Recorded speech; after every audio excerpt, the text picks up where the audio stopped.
Благодарам, почитуван председател на комисијата, почитувани колеги пратеници, почитувани представници на медиумите, почитувана јавност, почитуван министер Османи. Во оваа прилика би сакал да ве потсетам дека се наоѓате во институцијата и пред пратениците кои се непосредни представници на граѓаните и истовремено чувствувам право да замерам за досегашното избегнување на ваше непојавување пред оваа комисија во последните 10 месеци. Би требало да констатираме дека во наведениот период во 2 наврати бевте повикани да разговараме за актуелните прашања од надворешната политика. Тргнувајќи од сознанието дека праксата за несоздавање на потребен кворум во собранието ја создадува представниците на коалицијата на која и вие припаѓате, тогаш едноставно можеме да заклучиме дека токму таквиот неодговорен однос е во целосна спротивност со почитувањето на принципите на транспарентност, на отчетност, на местото на тајноста и непредвидливоста кои владината коалиција континуирано ги практикува и во собранието и во општеството. На нас и граѓаните не ни беше и се уште не ни е јасно зошто одбивавте да се појавите, да разговараме, да ги слушнеме взаимните аргументи, да се поставиме стратешки и да ги зацртаме националните црвени линии, особено кога знаеме дека нашиот источен сосед тоа веќе јасно и гласно го направи. Таквиот дефанзивен пристап не води кон помислата дека македонската коалициона влада на СДСМ и ДУИ не само што не успеа да ги воспостави основните црвени линии, туку ја продолжи праксата на водењето на непримерно попуслива надворешна политика.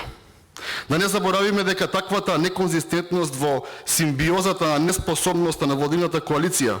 за постигнување на опипливи реформи и позитивен резултат во било која област се и меѓу основните причини зошто и понатаму сме далеку од остварувањето на полноправното членство во Европската Унија. Во текот на изминатиот период остваривме голем број контакти со граѓаните на Република Македонија, кои покажаа изворедно висок степен на загриженост, посочувајќи на стравот за превземање на погрешни чекори од страна на вашата владина коалиција. Неверувањето и разочараноста на граѓаните е уште поголема, бидејќи нивниот впечаток е дека не успеавте да ги убедите ниту нашите европски партнери во неопходноста за брз почеток на заслужените преговори и во несоодветно изложената аргументација во прилог дека спорните билатерални прашања во никој случај не смеат да станат составен дел на оваа наша преговарачка рамка. Од наша страна, пред повеќе од 1 година предупредивме на неприфатливиот речник од декларацијата на Бугарското собрание донесена пред 2 години. А само ќе ве потсетам, господин Османи, дека дрскоста на оваа декларација ја донесува после подпишувањето на договорот за добрососедство помеѓу двете земји на 1 август во очи Илинден. Истовремено побаравме проактивен дипломатски пристап и заеднички одговор да што актуелната владеачка гарнитура не покажа ниту најмалку слух за да се пристапи кон градење на единствената надворешно политичка стратегија и позиции во однос на бугарската држава.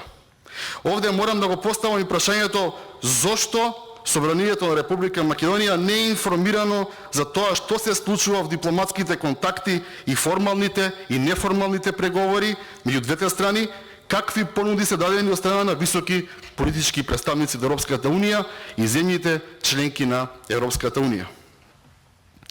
Постојат ли било какви лимити и дали повторно нема да одиме кон понатамошно разнишување на нашиот суверенитет, интегритет, историско наследство, јазик и национално достоинство? Едноставно, како да му веруваме на некого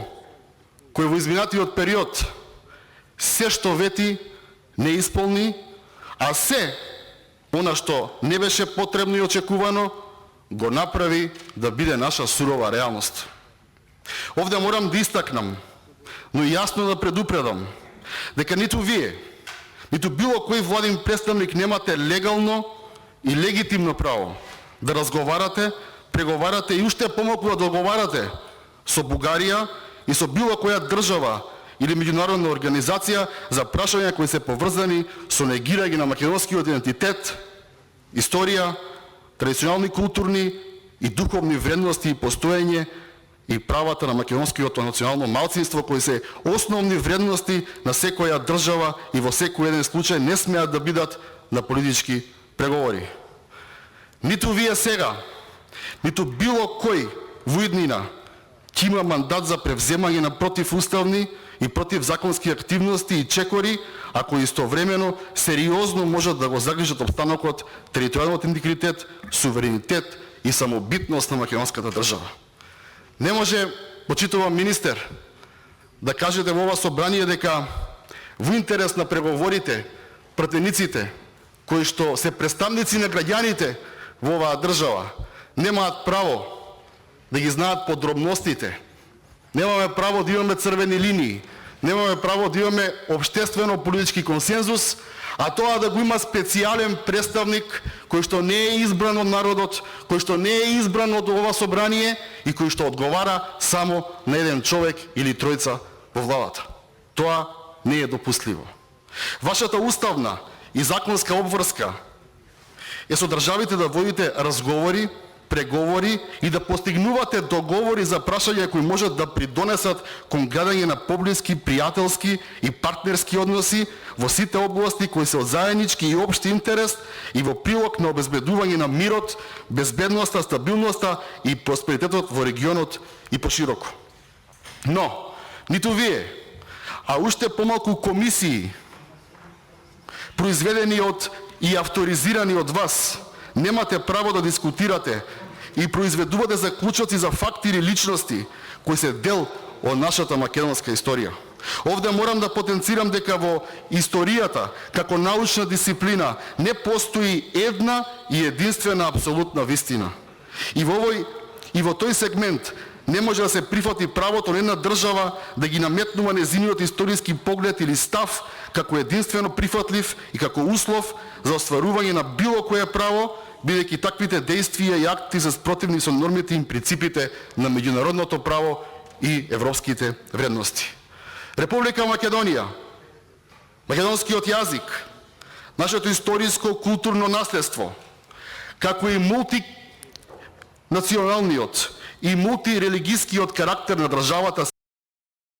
и богатство на кое сите се гордееме.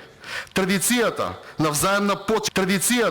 взаемна почит, постојан диалог и меѓусебна соработка се вредностите по кои сме препознатливи во регионот и во светот, а силно верувам дека истите и понатаму ќе бидат наш заштитен знак. Благодарам.